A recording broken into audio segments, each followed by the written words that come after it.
Welcome back to the channel. Today we're gonna change the coolant on this Kia Sorento 2011 with the 3.5 V6. This job is very easy. I'm gonna show you a couple of tricks that you can do to make your life easier.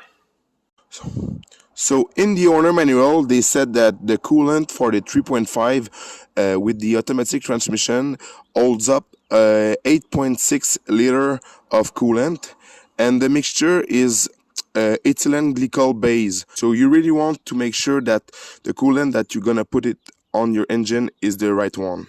In this case, I'm gonna use Prestone. I'm not sponsored by this brand, and I buy the concentrate formula. I'm gonna show you how to mix this formula because it's way cheaper to buy concentrate, but you can also buy 50-50 premix coolant. Okay, first of all, you always want to work on cold engine. Today it's pretty cold. It's minus 11 Celsius, so there's no worries with that today. But you really want to work on cold engine because when the engine start to get hot, the coolant get pressurized, and there's a lot of pressure in the system. So you really want to work on a cold engine first. You're gonna twist the cap, and you're gonna push down and twist again to release the cap. So you twist first, push down, and twist again. And don't do the mistake to let it right there, because you know, like me, it's gonna fall right there. And you're gonna need a bucket like this that can hold at least 5 liter. You want to place it just under the cap of the radiator. I'm gonna show you why. This is the oil cap, and you see what I'm trying to light with my flashlight, just right there. This valve right there it's called the petcock. This is where the coolant's gonna release. So you want to turn this valve, and you have 2 ways to do it. The faster way is to put your arm, this is why you want to get the engine cold, is to put your arm just like that. And if, like me, you got a long arm, you're gonna be able to easily reach the valve, and you just have to push it to make it turn a couple of times, and fluid's gonna start to dripping on your pan.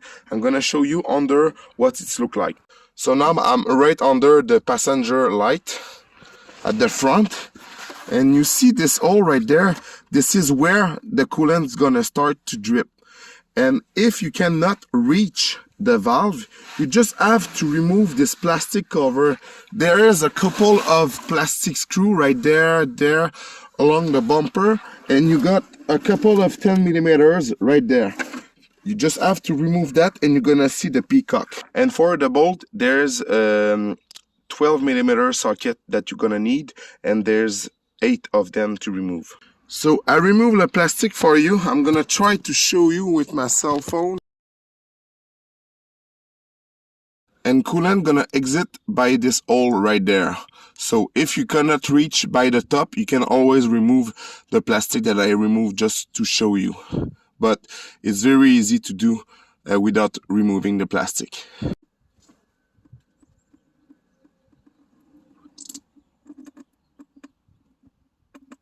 So as you see, we got almost 3 liter of coolant out of the system. My system was almost empty because my hose got a huge leak.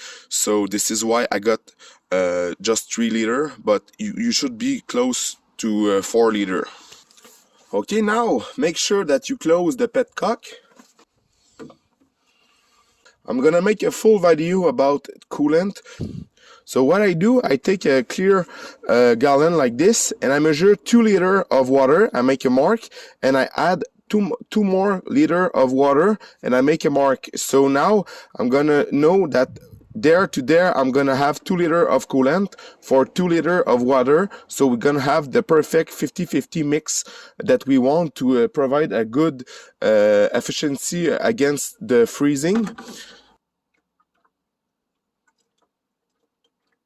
You really want to go with distilled water, and you top off until you reach the top.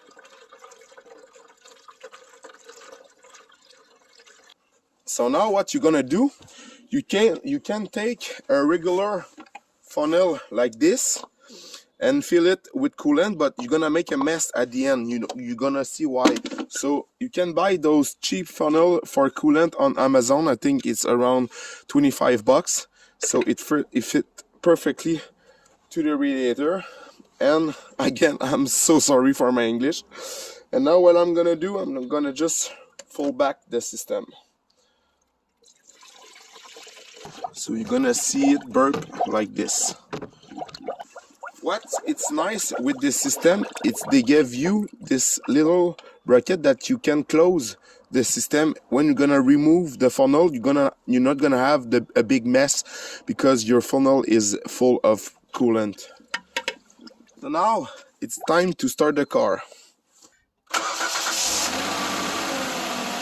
And don't forget to put the heat at the maximum inside of the car. It will allow the heater core to be full of fluid and really circulate and evap some air. And now what you got to do is wait, because you want that air inside of the system. This is very hard to burp and bleed from air, so this is why you should buy this funnel, because with this setup it allows you to have coolant higher than the engine, so air are gonna try to force out with this funnel because you are the highest point on the engine with coolant. So like you see, air bubble out of the system. To my opinion, when you wait 30 minutes, it's good, but take your time until you're not gonna see any more bubble. You can also start to fill the reservoir. So as you see, after 15 minutes, there's still air comes out of the system, so we're gonna wait until there's no bubble at all. Okay, so after 30 minutes, there's no bubble at all, so this is good. We can close that system. So now I just have to push the end like this. I'm gonna put a rag around the cap to collect any excess, like this.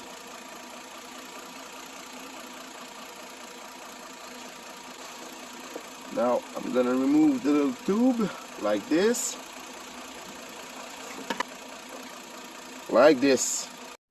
and now just make sure that your reservoir is full, and that's it for today. So I hope my video helped you. Please leave me a thumbs up and consider to subscribe to my channel. And yes, at this point, like me, that we just change around 46% of the coolant.